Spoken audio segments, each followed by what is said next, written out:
Voice for blind के सामान्य ज्ञान प्रभाग से 2015 के चर्चित व्यक्ति। Recorded by Anita Sharma. Gautam H Bambawale 23 दिसंबर 2015 को पाकिस्तान में भारत के उच्चायुक्त नियुक्त किए गए। वर्तमान में वे भूटान में भारत के राजदूत हैं। इस पद पर उन्होंने TCS राघवन का स्थान लिया है।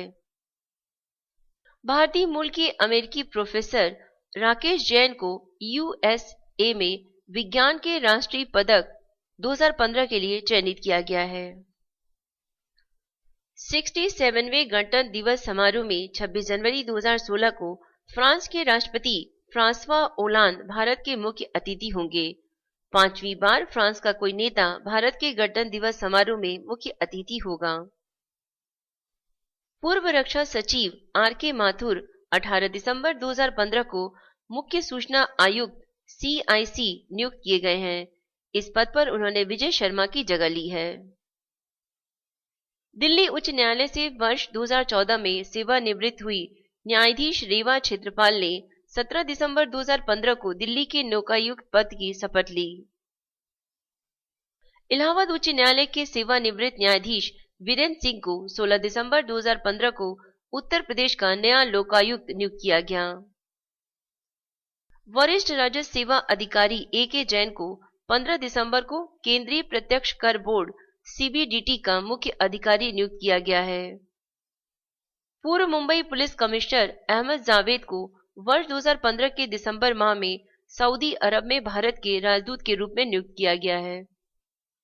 विदेश मंत्रालय MEA में सचिव पश्चिम नव तेज सराना को यूनाइटेड किंगडम में भारत का अगला उच्चायुक्त नियुक्त किया गया है। वे 1980 बैच के भारतीय विदेश सेवा IFS के अधिकारी हैं।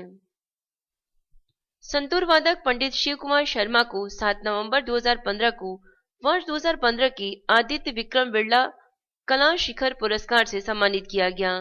इसके अतिरिक्त सारंगी वादक मुराद अली खान और तबला वादक सत्यजीत तलवरकर को आदित्य बिरला कला किरण पुरस्कार से सम्मानित किया गया, जबकि शहनाई के लिए स्पेशल ज्यूरी अवार्ड 2 भाइयों संजीव शंकर और अश्वनी शंकर को दिया गया।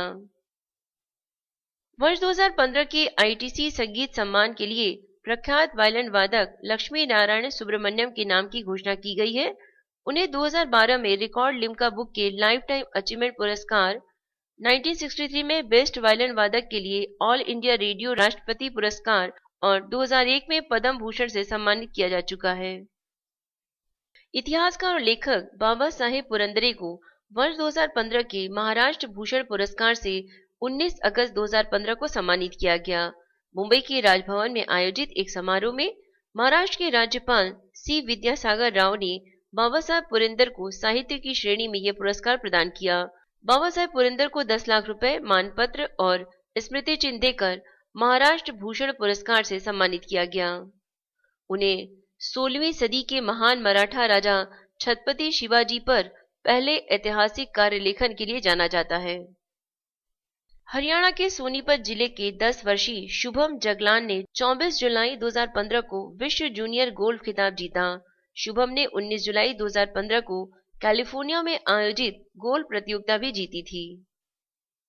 पूर्व क्रिकेट खिलाड़ी ऋषिकेश कन्नितकर को गोवा रणजी टीम के कोच के पद पर 25 जुलाई 2015 को नियुक्त किया गया। फिल्म अदाकारा परिणीति चोपड़ा को हरियाणा सरकार ने अपनी महत्वाकांक्षी परियोजना बेटी बचाओ बेटी पढ़ाओ का ब्रांड एम्बेसडर बनाया है।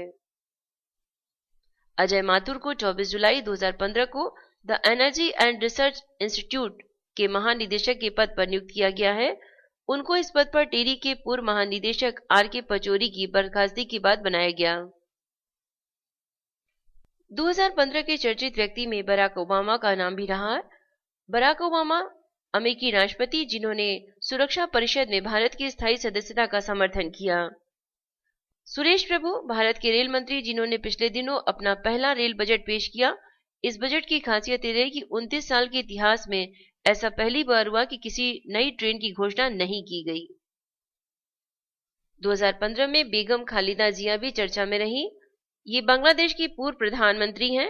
भ्रष्टाचार के मामले में कोर्ट में पेश न होने से जिनकी जमानत रद्द कर दी गई थी और उनका गिरफ्तारी वारंट जारी किया गया था। 2015 में डॉक्टर मोहन राव भागवत राष्ट्रीय स्वयंसेवक संघ के सरसंचालक वे मदर टेरेसा को लेकर दिए गए अपने बयान के कारण काफी चर्चा में रहे। 2015 में वेस्टइंडीज के विस्फोटक बल्लेबाज क्रिस गेल ने क्रिकेट विश्व कप में पहले दोहरे शतक का रिकॉर्ड अपने नाम कर लिया। उन्होंने जिम्बाब्वे के खिलाफ 215 रनों की शानदार पारी खेली। इस पारी में गेल के बल्ले से 16 छक्के और 10 चौके निकले। इससे पहले विश्व कप में सर्वाधिक रनों का रिकॉर्ड 188 नाबाद रहा। दक्षिण अफ्रीका के पूर्व बल्लेबाज कैरी कस्टन के नाम था। क्रिस गेल पहले ऐसे गैर भारतीय खिलाड़ी हैं जिन्होंने एक दिवसीय मैचों में दोहरा शतक जमाया है। इससे पहले एक दिवसीय क्रिकेट में 4 बार दोहरा शतक बना है और चारों ही दोहरे शतक भारतीय खिलाड़ियों सचिन तेंदुलकर, वीरेंद्र सहवाग और रोहित शर्मा ने जड़े हैं। 2015 में समाज सेवी अन्ना हजारे भूमि अधिग्रहण विधेयक के विरुद्ध अपने विरोध प्रदर्शन के लिए चर्चा में रहे। 2015 में इजरायली रक्षा मंत्री मोशे येलून चर्चा में रहे।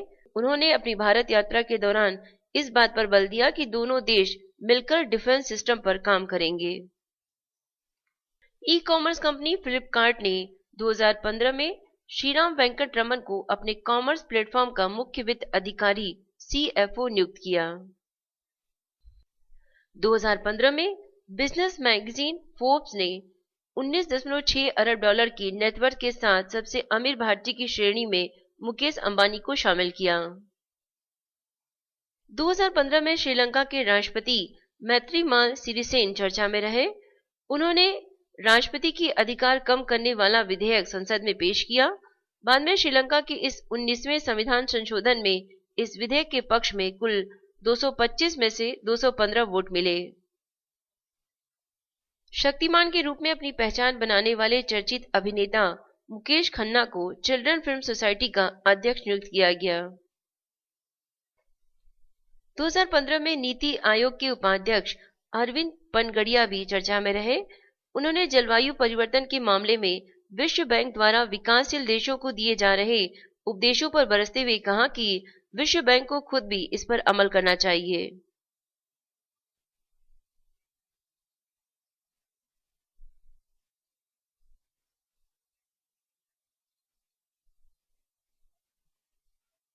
भारतीय मूल की ब्रिटिश नागरिक कल्याणी कौल को ब्रिटेन में 11 नवंबर 2015 को सर्किट न्यायाधीश नियुक्त किया गया। वे पिछले 32 वर्षों से गंभीर और हाई प्रोफाइल आपराधिक मामलों में बचाव पक्ष के वकील के तौर पर काम कर रही हैं। भारतीय रिजर्व बैंक के गवर्नर डॉक्टर रघुराम राजन को 9 नवंबर 2015 को BIS के निदेशक मंडल में उपाध्यक्ष के रूप में नियुक्त किया गया। वे BIS में इस पद के लिए चुने जाने वाले पहले भारतीय हैं। 17 मई 1930 को स्थापित BIS दुनिया का सबसे पुराना अंतर्राष्ट्रीय वित्तीय संगठन है। अब्राहम M केइता को वर्ष 2015 के लिए 10 नवंबर 2015 को अंतर्राष्ट्रीय बाल शांति पुरस्कार से सम्मानित किया गया। 17 वर्षीय किशोर अब्राहम केइता को नाबालिगों के खिलाफ हिंसा पर रोक लगाने की दिशा में उनके अथक प्रयासों एवं योगदान के लिए प्रतिष्ठित अंतर्राष्ट्रीय बाल शांति पुरस्कार से सम्मानित किया गया। भारत के विस्फोटक बल्लेबाज वीरेंद्र सहवाग ने 20 अक्टूबर 2015 को अंतर्राष्ट्रीय क्रिकेट के सभी फॉर्मेट से संन्यास की घोषणा कर दी। सहवाग अकेले भारतीय हैं जिन्होंने 2 बार तिहरे शतक लगाए हैं। उन्होंने 309 मुल्तान में पाकिस्तान के खिलाफ और 319 चेन्नई में दक्षिण अफ्रीका के खिलाफ तिहरे शतक लगाए हैं। उन्होंने 2013 में पाकिस्तान के खिलाफ अंतिम वनडे और ऑस्ट्रेलिया के खिलाफ अंतिम टेस्ट मैच खेला था। नेपाल की संसद में 28 अक्टूबर 2015 को हुए राष्ट्रपति चुनाव में विद्या देवी भण्डारी नेपाली कांग्रेस के नेता कुल बहादुर गुरुङ को पराजित कर देश की पहली महिला राष्ट्रपति बनी। नए संविधान लागू होने के बाद वे देश की दूसरी राष्ट्रपति हैं। इस पद पर उन्होंने रामवरण यादव का स्थान लिया है। हिंदी फिल्मों के साथ ब्रिटिश फिल्मों में भी अपने अभिनय के लिए पहचाने जाने वाले दिग्गज अभिनेता सईद जाफरी का 16 नवंबर 2015 को निधन हो गया। वे 86 वर्ष के थे। सत्यजीत रे की फिल्म शतरंज के खिलाड़ी में मीर रोशन अली के किरदार के लिए उन्हें सर्वश्रेष्ठ सहायक अभिनेता का फिल्म फेयर पुरस्कार दिया गया था। सईद पहले भारतीय थे जिन्हें Order of the British Empire से नवाजा गया था। प्रसिद्ध साहित्यकार और प्रोफेसर सुरेंद्र उपाध्याय का 74 वर्ष की अवस्था में 25 नवंबर 2015 को हृदय गति रुक जाने कारण निधन हो गया। उन्होंने 3 दर्जन से अधिक पुस्तक, मुख्य रूप से लघु उपन्यास, आलोचक और कविताएं लिखी हुई हैं। साहित्यकार एवं विचारक डॉक्टर महीप सिंह का गुड़गांव के मेट्रो अस्पताल में हृदय गति थम जाने से निधन हो गया। हिंदी साहित्य जगत में सचेतन कहानी के आंदोलन की शुरुआत करने के लिए उन्हें जाना जाता है। वर्ष 2009 में भारत भारती सम्मान से विभूषित डॉक्टर सिंह सचेतना पत्रिका के संपादक थे। ऑस्ट्रेलिया के पूर्व क्रिकेटर आर्थर मोरिस का 22 अगस्त 2015 को निधन हो गया। वे 93 वर्ष के थे। इसी के साथ 2015 के चर्चित व्यक्तियों की जानकारी यहीं पर समाप्त होती है। आप अपने सुझाव एवं राय हमें मेल कर सकते हैं। मेल आईडी है voiceforblind यानी voiceforblind@gmail.com। वॉइस फॉर ब्लाइंड संस्था दृष्टिबाधित लोगों के लिए काम करती है, जिसके तहत रिकॉर्डिंग तथा परीक्षा के समय सह लेखन की व्यवस्था की जाती है। अनीता शर्मा द्वारा ध्वनांकित किए गए कई प्रतियोगी परीक्षाओं के ऑडियो YouTube पर उपलब्ध हैं। यदि आप इनकी CD या DVD क्रय करना चाहते हैं तो क्रय करने की विस्तृत जानकारी मेल द्वारा प्राप्त कर सकते हैं। धन्यवाद।